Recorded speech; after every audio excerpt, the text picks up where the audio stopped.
प्राविधिक शिक्षा विभाग में घोटाला हुआ है, चोरी हुई है, सरकारी पैसे को चोरी किया गया है, लोगों के अवसरों की सौदेबाजी हुई है और हमारे भविष्य के साथ मजाक हुआ है। आशीष पटेल जी ऐसा कह रहे हैं कि ये एलिगेशन इसलिए लगा रहे हैं क्योंकि वो बीजेपी में आने के रास्ते ढूंढ रही हैं।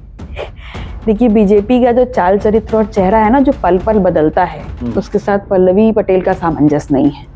मैं विपक्ष में हूँ और विपक्ष में अपनी भूमिका के साथ बहुत सुख से हूँ और संतुष्ट हूँ। गृह मंत्री अमित शाह जो हैं, जब वो हमारे दलित और पिछड़ों के भगवान के लिए इतने निचले स्तर के शब्दों का प्रयोग करते हैं, तो वो क्या जाने डॉक्टर सोनीलाल पटेल का संघर्ष क्या है और उनकी तपस्या क्या है। उन्होंने तो अपने आसपास चोर उचक्कों की, दलालों की एक जमात को खड़ा कर लिया है। आपको लगता है आपकी बहन ने भी सौदा कर लिया, कुर्सी मिल गई, पद मिल गया, हत्या की जांच, सारे मामले छोड़ दिए उन्होंने? नहीं, तो मैंने तो कहा ही कि बिल्कुल निर्लजता की पराकाष्ठा है कि डॉक्टर सोनीलाल पटेल, मेरे बाप की फोटो आप लगा करके उसी के नीचे, उसी के सामने खड़े होकर के आप उन्हीं की बेटी को अपमानजनक शब्दों से सुशोभित कर रहे हैं। और वो लोग ऐसे हैं, निकृष्ट लोग हैं कि जो डॉक्टर सोनीलाल पटेल की जिंदगी भर की तपस्या, अपना दल को बांट के खा गए, दलाली करके आज मलाईदार पोजीशन पे बैठे हैं, वो उनकी हत्या की जांच नहीं करा पा रहे हैं।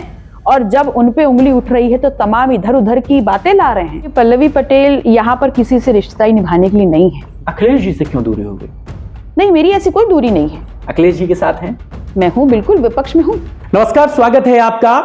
पल्लवी पटेल समाजवादी पार्टी की विधायक प्राविधिक शिक्षा विभाग में हुई गड़बड़ियों को लेकर मुखर है। वो विधानसभा से लेकर राजभवन तक जा रही हैं और अपने जीजा और विभाग के मंत्री आशीष पटेल के खिलाफ मोर्चा खोले हुए हैं। वो कहती हैं कि हमारे पैसों पर बंदरबाट की गई है, जमकर वहां पर मलाई खाई गई है, मनमाने ढंग से काम किया गया है, लिहाजा इस मामले पर कार्रवाई होनी चाहिए। पल्लवी पटेल हमारे साथ हैं। पल्लवी जी, बहुत गहरे एलिगेशन आपके हैं। विधानसभा में जब आपने बात उठाई तब से राज्यपाल तक जाने तक इस पूरे मामले को आप कैसे देख रही हैं? क्या कुछ इस मामले में दिखता है? देखिए, भारतीय जनता पार्टी की जो उत्तर प्रदेश में मौजूदा सरकार है, वो हर मंच पर, छोटा हो या बड़ा, बड़ी मुखरता से बोलते हैं कि भ्रष्टाचार के खिलाफ जीरो टॉलरेंस की नीति है हमारी। तो उन्हीं की सरकार में, उन्हीं के सरकार के अंतर्गत प्राविधिक शिक्षा विभाग में जो भ्रष्टाचार हुआ है, मैंने उसको उजागर करने का काम किया है। और सिर्फ उस पर राजनीति करने के लिए इन तमाम बातों को मैंने नहीं बोला। दस्तावेजों के आधार पर उनको प्रमाणित करते हुए, उनकी वैलिडिटी को चेक करते हुए, ऑथेंटिसिटी को चेक करते हुए इस सवाल को मैंने उठाया सदन में। और सदन में जब आवाज हमारी नहीं उठने दी गई, इस मुद्दे को दरकिनार किया गया, तो फिर मैंने इसको सदन के बाहर उठाने का काम किया। और सिर्फ इसलिए किया कि एक उत्तर प्रदेश एक बड़ा सूबा है जहां का मैंडेट दोबारा आपको मिला है। तो अगर मिला है तो आप उत्तर प्रदेश की जनता, उत्तर प्रदेश के नौजवानों के अवसर और भविष्य में जो सौदेबाजी हुई है, उस पे आप डेफ ईयर रख करके बात नहीं कर सकते। You have to speak. Ashish Patel तो खुद प्रेस कॉन्फ्रेंस कर रहे हैं और आपने इतना बड़ा मामला उठा दिया है कि आशीष पटेल और उनकी पत्नी अनुप्रिया पटेल दोनों को कंबाइंड प्रेस कॉन्फ्रेंस करनी पड़ रही है। हालांकि वो कहते हैं कि अगर मेरे ऊपर आरोप लगे, आप जांच करा लीजिए। देखिए, मैंने प्राविधिक शिक्षा विभाग में हुए घोटाले के सापेक्ष तमाम दस्तावेज माननीय मुख्यमंत्री जी को दिए हैं और वही दस्तावेज अपने पत्र के माध्यम से, व्यक्तिगत मुलाकात के माध्यम से मैंने महामहिम राज्यपाल जी को भी दिए हैं। और मैंने उनसे यही गुहार लगाई है कि सबसे पहले जो डीपीसी के माध्यम से लिस्ट डिक्लेयर करी गई है, उसको आप नल एंड वॉइड घोषित करिए इमीडिएट इफेक्ट के साथ। और जो योग्य कैंडिडेट्स हैं, उनको आप AICTE 2019 के नॉर्म्स को फॉलो करते हुए उनकी ज्वाइनिंग सुनिश्चित करिए, उनका अपॉइंटमेंट सुनिश्चित करिए। और इस प्रक्रिया के दौरान जो नियम विरुद्ध तरीके से प्रमोशंस किए गए हैं, उसमें जो सरकारी पैसे की चोरी हुई है, उसमें जो लोग लिप्त हैं इस पूरे प्रकरण में, अवसरों की लूट में, घूस उगाही में और सरकारी पैसे की चोरी में, उसमें SIT गठित करते हुए, बहुत ही सघन जांच करते हुए आप सख्त कार्रवाई करिए, ताकि वो नजीर बने कि आगे कोई भी उत्तर प्रदेश की जनता और नौजवानों के अवसरों की लूट ना कर पाए। उन्होंने जो प्रेस कॉन्फ्रेंस की, उन्होंने एक बड़ा एलिगेशन आपके ऊपर लगाया। उन्होंने कहा कि पल्लवी पटेल के पीछे कोई और है, और कौन है मैं समझता हूं, वो मेरी राजनीतिक हत्या करा रही है। देखिए, पल्लवी पटेल यहाँ पर किसी से रिश्तेदारी निभाने के लिए नहीं है। मेरे पिताजी की हत्या जिस दिन से हुई अस्पताल में, उस दिन के बाद से लगातार हम लोग मांग कर रहे हैं कि उनकी हत्या की जांच करा दी जाए, लेकिन हत्या की जांच नहीं हो रही और होएगी भी कैसे, क्योंकि गृह मंत्री अमित शाह जो हैं, जब वो हमारे दलित और पिछड़ों के भगवान के लिए इतने निचले स्तर के शब्दों का प्रयोग करते हैं, तो वो क्या जाने डॉक्टर सोनीलाल पटेल का संघर्ष क्या है और उनकी तपस्या क्या है। उन्होंने तो अपने आसपास चोर उचक्कों की, दलालों की एक जमात को खड़ा कर लिया है, इस शर्त के साथ कि हम सत्ता में बने रहें, और तुम्हारी शर्त जो है कि डॉक्टर सोनीलाल पटेल की हत्या की जांच ना होने पाए, वो हम पूरी करते रहेंगे। आपको लगता है आपकी बहन ने भी सौदा कर लिया, कुर्सी मिल गई, पद मिल गया, हत्या की जांच, सारे मामले छोड़ दिए उन्होंने? नहीं, तो मैंने तो कहा ही कि बिल्कुल निर्लजता की पराकाष्ठा है कि डॉक्टर सोनीलाल पटेल, मेरे बाप की फोटो आप लगा करके उसी के नीचे, उसी के सामने खड़े होकर के आप उन्हीं की बेटी को अपमानजनक शब्दों से सुशोभित कर रहे हैं। और वो लोग ऐसे हैं, निकृष्ट लोग हैं कि जो डॉक्टर सोनीलाल पटेल की जिंदगी भर की तपस्या, अपना दल को बांट के खा गए, दलाली करके आज मलाईदार पोजीशन पे बैठे हैं, वो उनकी हत्या की जांच नहीं करा पा रहे हैं, और जब उनपे उंगली उठ रही है तो तमाम इधर उधर की बातें ला रहे हैं। देखिए, सच्चाई ये है कि प्राविधिक शिक्षा विभाग में घोटाला हुआ है, चोरी हुई है, सरकारी पैसे को चोरी किया गया है, लोगों के अवसरों की सौदेबाजी हुई है, और हमारे भविष्य के साथ मजाक हुआ है। तो एसआईटी गठित करके न्याय कर दीजिए, इसके अलावा बाकी सब बातें निराधार और बकवास हैं। वो कहते हैं कि असल में पल्लवी पटेल को कुछ हासिल नहीं हो रहा है, इसलिए वो छटपटा रही हैं। क्या सच्चाई है इसमें? पल्लवी पटेल को बहुत कुछ हासिल है, और सबसे बड़ी बात है कि वो विचारधारा हासिल है, जिस विचारधारा को लेकर के डॉक्टर सोनीलाल पटेल ने समाज को सम्मान दिलाने का वादा किया था, और मेरे साथ वो विचारधारा लगातार चल रही है, और मैं अंतिम सांस तक उस विचारधारा के लिए काम करूंगी। बीजेपी में जाना चाहती हैं आप क्या? आशीष पटेल जी ऐसा कह रहे हैं कि ये एलिगेशन इसलिए लगा रहे हैं क्योंकि वो बीजेपी में आने के रास्ते ढूंढ रही हैं।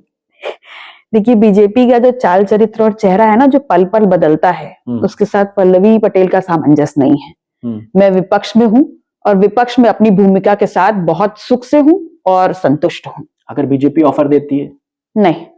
क्या आओ वहां से ना सही केशव मौर्य के खिलाफ ना लड़ो, कहीं दाएं बाएं से लड़वा देते हैं, भदोई वदोई से कहीं से लड़वा देते हैं? नहीं नहीं, कहीं नहीं, कहीं नहीं जाएंगे। अखिलेश जी के साथ हैं? मैं हूं, बिल्कुल विपक्ष में हूं। अखिलेश जी से इस टॉपिक पे कभी बात हुई, रिलेशन, मतलब इधर हाल फिलहाल के दिनों? नहीं नहीं नहीं, हाल फिलहाल में कोई बात नहीं हुई। तो क्या लगता है पल्लवी पटेल का जो अभी सिनेरियो समाजवादी पार्टी के साथ है, आपको लगता है कि अगर उधर चीजें ठीक रहती तो कम से कम अखिलेश जी का सपोर्ट रहता, शिवपाल जी का सपोर्ट रहता, पार्टी के विधायकों का सपोर्ट रहता, पल्लवी पटेल ने उधर से भी बिगाड़ ली अपनी क्या? देखिए, मैंने कहा कि मुद्दों पे मैं बात करती हूँ, और जहां भी मुझे मुद्दा लगता है कि मुझे आवाज उठानी चाहिए, मैं उठाती हूँ।